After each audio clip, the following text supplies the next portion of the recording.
Hi, I'm Mary Rogers, and this is a Cuisinart Classic Series 14-cup food processor. It's a very generous size, so you'll have plenty of room to be doing all your family entertaining, but it's still a nice small footprint, so you can use it for every day too. So you'll notice it's got a nice square base, and it has what we call paddles to operate. So here, this one, you press it down, it's on. This one is off. And if you press and hold this one down intermittently, it would be for pulsing. So, has a nice smooth finish. It's stainless steel on the outside. Has a lid that you remove by twisting and just pulling it off. It's really simple and easy to operate. This is your feed tube. And there's also a smaller feed tube inside, which I'm going to show you how to use a little bit later. And you can actually drop things in through the feed tube like garlic. We're going to do garlic and jalapeno. And you can actually have the machine running. And it's a very efficient way to chop up garlic and some other items. The other thing is that it's great if you want to add liquid very slowly. The small feed tube has a small hole in it, so if you want to make vinaigrette, you can just pour the oil directly into the small feed tube. Or if you're going to make mayonnaise where you want to slowly incorporate any kind of oil, it'll just drip through the feed tube directly into your bowl in a very consistent way so that you get a great finished mayonnaise or a vinaigrette.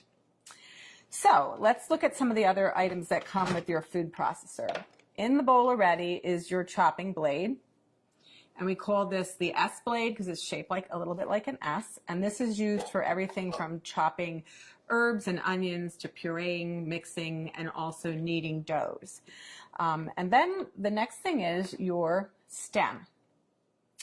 And the stem is attached to the bottom of your discs by lining up this arrow here with this one here. It's a little hard to see. And you just press this down and turn to lock it into place. And then what you would do is you hold your disc by the edges, and there's also a little icon up here. It's the same shape as the stem on the bottom, and if you line those two up, you can just slip it in really easily. So that's the shredding disc, and it's medium.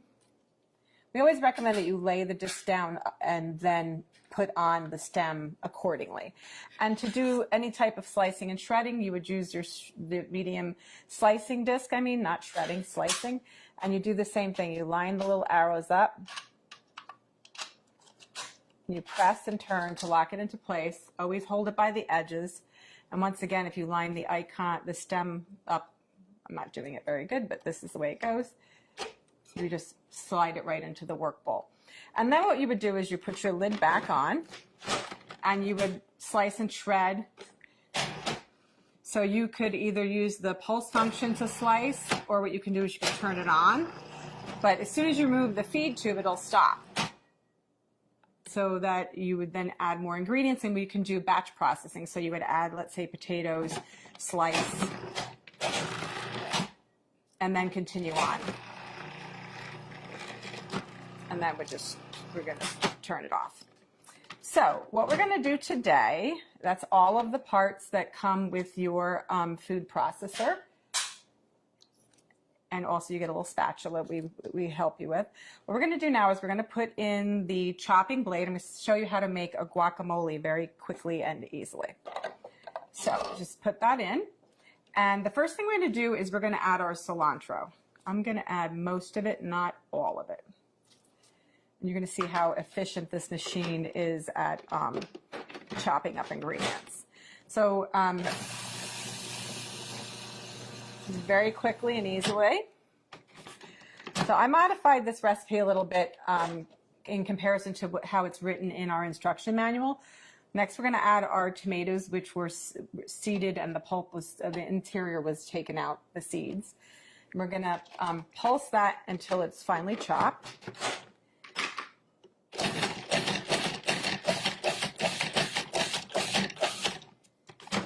When you first start using a food processor, it's a good idea to actually use the pulse function because of the fact that you just want to get used to using it. You also want to get used to the consistency, and it gives you much greater control. So I'm just going to reserve this. Sorry, this is like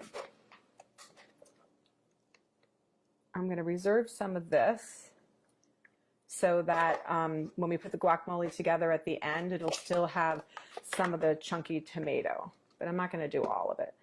And when if you have your own favorite recipes, you can modify accordingly. So just remember that whatever you put in the bowl first, if it stays in there the whole time while you're chopping and mixing or pureeing, that will be the smallest thing at the end. So just keep that in mind. So I didn't remove everything, just most of it.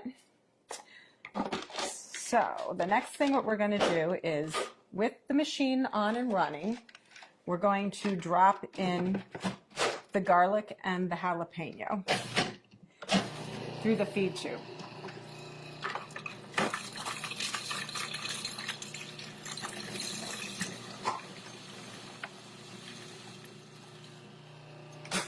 We're going to stop and just scrape down the bowl. And then we're going to move on and add our onions, our green onion. Whoops, sorry. So we have to add the green onion. Again, we're going to chop that until it's fine. And then we're going to add the majority of the rest of our ingredients. The first being our fresh avocados. So just do that by adding that like so. And the last of the ingredients, so of course lime juice. This helps keep your guacamole also very fresh looking and gives it lots of extra flavor. This is the salt, cumin, and then the last ingredient is the chili powder. Give it a little zip. So now what we're going to do is we're going to put the lid back on, and then we're going to pulse until it's really creamy.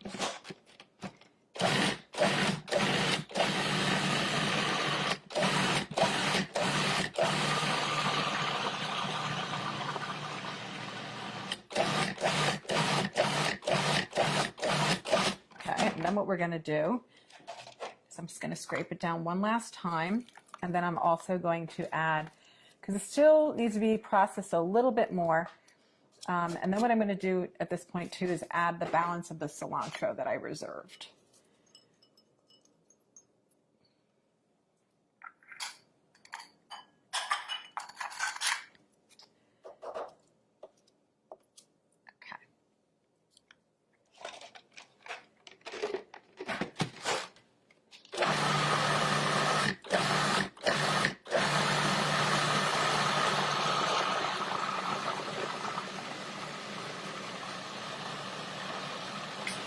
Okay, that looks like it's mixed really well because it's very creamy. I'll show you.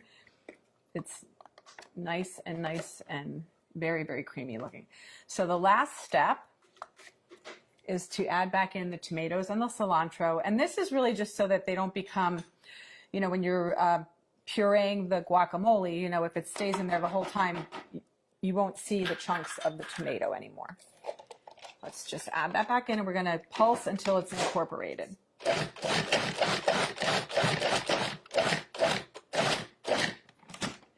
So that's that. So now what we're going to do is I'm just going to add this to our decorative bowl for serving. And you could also put a beautiful lime wedge on top. The other thing that you can do is add maybe a couple extra little pieces of tomato. I'm going to show you a little trick also. This is a really, really big batch of guacamole, so it's great if you're going to have a party. But the other thing too to remember is if you are going to be making this and then serving it like later, it's a good idea to put a couple of the pits in with the guacamole in the meantime, because this actually helps it, along with the lime juice, from turning brown on you. So you want to just cover this up. You can put it in the fridge if you want, or you can eat it right away. The other thing I want to mention too is there's so many great things that you can use your food processor for, not just guacamole, but you can make pizza dough or pasta dough. You can also make cookies. You can make all kinds of things like chicken salads and vinaigrettes. It's a lot of fun to use. It's really simple to operate. And the best thing about it is all the removable parts are dishwasher safe.